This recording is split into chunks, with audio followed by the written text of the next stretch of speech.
Kovai ஈச்சநேரியில் CBSE பள்ளிகளுக்கான cluster கால்பந்து விளையாட்டுப் போட்டி ரத்னம் பப்ளிக் பள்ளி வளாகத்தில் துவங்கியது. இந்த 5 நாட்களாக நடைபெறவுள்ள கால்பந்து போட்டியில் 14 முதல் 19 வயதிற்குட்பட்ட பிரிவுகளில் 450க்கும் மேற்பட்ட பள்ளி அணிகளை சேர்ந்த 9000 மாணவர்கள் இதில் பங்கேற்கின்றனர்.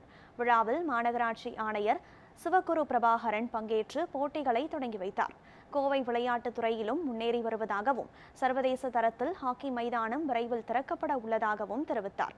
பின்னர் ஒருங்கிணைப்பாளர் மதன் செந்தில் இந்த மாநில அளவிலான கிளஸ்டர் கால்பந்து போட்டி கோவையில் முதன்முறையாக நடைபெறுவதாகவும் 10 இடங்களில் போட்டிகள் நடைபெற உள்ளதாகவும் கூறினார்.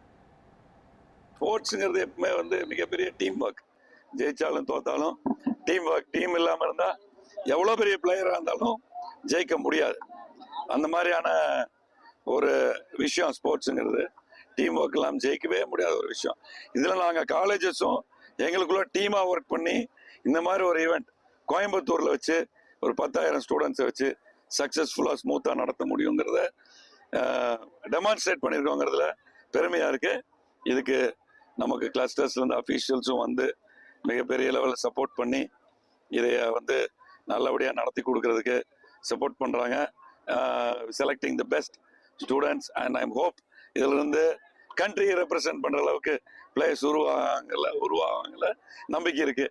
இங்கே தான் நம்ம தமிழ்நாடு டீமை கோச் பண்ணி அனுப்பிச்சோம். அந்த மாதிரி மென்மேலும் பல டீம் உருவாகும் நான் நினைக்கிறேன். கண்டிப்பாக கூடிய சீக்கிரத்தில் வேர்ல்ட் கப்பில் இந்தியா விளையாடுற அளவுக்கான டீமை இங்கிருந்து உருவாக்கும்.